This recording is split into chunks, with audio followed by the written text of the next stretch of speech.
Welcome back. This is Newslink right here on ENCA. Now, female entrepreneurs encounter significant barriers which are not there for their male counterparts. And this is according to a new study by the Competition Commission.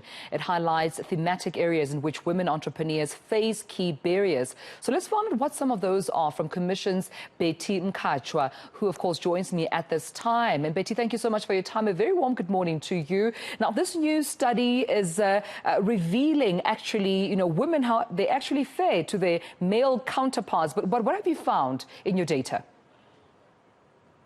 Thank you so much, and good morning to you and your viewers. This study has been very important for the Commission, and it forms part of its broader project on empowering women. And we all know that obviously competitive markets are markets that include women in them as well, not only just participating, but being able to participate meaningfully.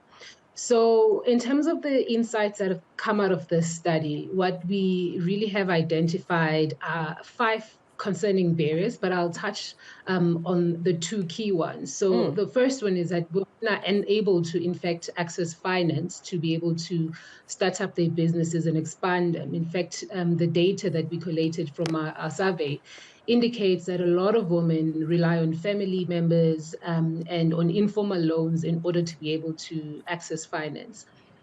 Because formal finance is not as easily accessible for them, especially when you think about the fact that land ownership predominantly benefits men in the country, right? So without the land, they don't have the collateral or the assets that are key for them to be able to access finance.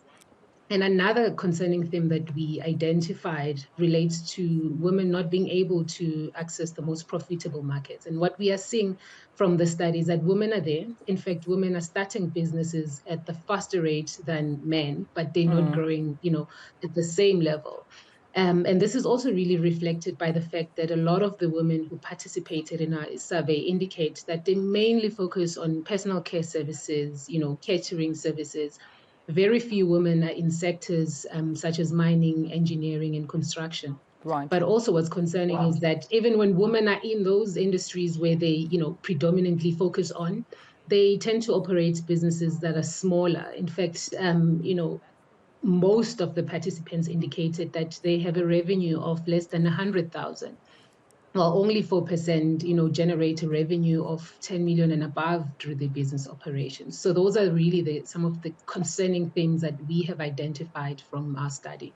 And I think that's why it's befitting for the title of the study, Betty, to be promoting effective entry and participation of women entrepreneurs in the South African economy, because it challenges some of the soft skills, number one, that women seem to only be often pushed into. And the engineering, construction sectors, as you've mentioned, are almost secluded for the men. But it seems outside of these key thematic areas you've just identified, there are also societal factors that contribute to seeing women, being the gap between themselves and men being so wide.